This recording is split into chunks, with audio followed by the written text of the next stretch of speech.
दोस्तों, क्या पुरानी एनजीओ को परचेज सेल करना चाहिए और सेक्शन 8 कंपनी को परचेज सेल करनी चाहिए या नहीं करनी चाहिए? आज मैं इस वीडियो के थ्रू आपको बहुत इंपॉर्टेंट इन्फॉर्मेशन देने वाला हूं कि लोगों के काफ़ी सारे क्वेश्चंस आ रहे हैं।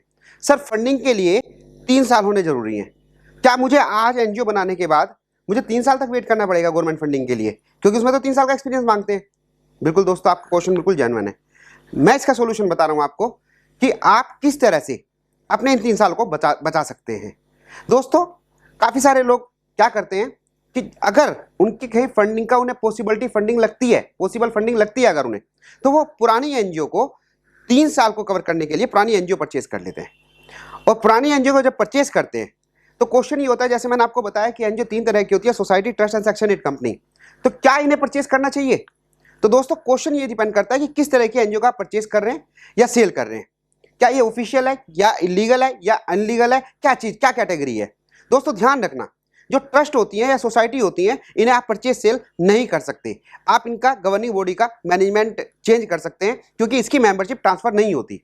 लेकिन सेक्शन 8 कंपनी जो फंडिंग के लिए सबसे ज्यादा इंपॉर्टेंट है, और आजकल मैं आपको एक इंफॉर्मेशन और दे दूं कि जो सोशल स्टॉक एक्सचेंज का कंसेप्ट आया, एनजीओ के शेयर भी लिस्ट होंगे, तो लोग सेक्शन 8 कंपनी को बहुत वैल्यू देते हुए किस तरह से 3 साल हम कम करें, तो दोस्तों वो परचेज और सेल की तरफ चले जाते हैं। लेकिन जब हम सेक्शन 8 कंपनी को परचेज करते हैं तो सबसे पहले मैं आपको ये बता दूं, ये लीगल है। क्यों? क्योंकि सेक्शन 8 कंपनी की जो मेंबरशिप होती है वो ट्रांसफरेबल होती है, ये लॉ में लिखा हुआ है। और जब मेंबरशिप ट्रांसफरेबल है तो आज मैं मेंबर हूं, कल आप हो सकते हैं, जो कि ट्रस्ट और सोसाइटी में नहीं होती। तो सेक्शन 8 कंपनी में आपकी मेंबरशिप ट्रांसफर है और इसलिए आपके शेयर भी ट्रांसफरेबल होते हैं। और जब शेयर ट्रांसफरेबल होते हैं तो आप सेक्शन 8 कंपनी को परचेज सेल कर सकते हैं, उसमें कोई प्रॉब्लम नहीं है।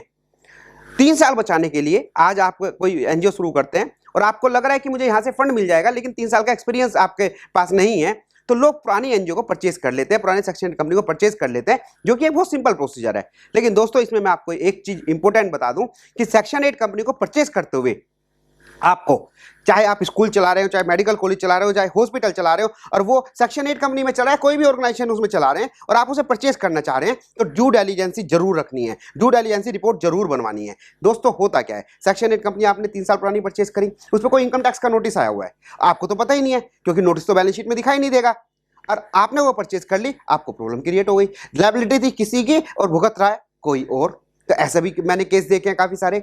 आप जब सेक्शन 8 कंपनी को परचेज करेंगे तो आपको ट्रू वैल्यू देनी है ट्रांसफरी को, जो आपको ट्रांसफर कर रहा है ना, तो उसे ट्रू वैल्यू कैसे देंगे? तो उसकी पर शेयर वैल्यू निकाली जाती है, तो आप उसे ट्रू वैल्यू दीजिए, चेक से पेमेंट कीजिएगा। यानी कि मेरा कहने का मतलब यह है, अगर फंडिंग के लिए आपको 3 साल का वेट नहीं करना, बल्कि एक ये तरीका मैं आपको शेयर कर रहा हूं कि आप पुरानी सेक्शन 8 कंपनी को परचेज कर सकते हैं। लेकिन परचेज करते हुए आपको प्रॉपर ध्यान रखना है, प्रॉपर अच्छी तरह से एनालिसिस कराना है, ड्यू डिलिजेंसी बनवानी है कि किसी भी एक्ट में उसका डिफेक्ट ना हो, इनकम टैक्स का कोई नोटिस ना आया हुआ हो, कोई उस पर ऑलरेडी लोन है या नहीं है, ये भी आपको देखना है, क्या उन्होंने प्रॉपर रिकॉर्ड्स भर रखे हैं, कहीं ऐसा तो नहीं है कोई 148 का 143(2) का आपका नोटिस पेंडिंग पड़ा हुआ हो। तो बहुत सारी चीजें आपको ये देखनी है कि आप परचेज कीजिए, कोई दिक्कत नहीं है, आप अपने 3 साल बचाइए, कोई दिक्कत नहीं है, लेकिन ऑलरेडी जो सेक्शन 8 कंपनी आप परचेज कर रहे हैं उसमें कोई डिफेक्ट तो नहीं है, क्योंकि उसकी जिम्मेदारी फिर आपकी हो जाएगी। और अगर आप परचेज कर रहे हैं और कोई लायबिलिटी उसमें है, तो भी इसका एक तरीका है कि उसकी लायबिलिटी पुराने लोगों के पास ही रहे, आपके ऊपर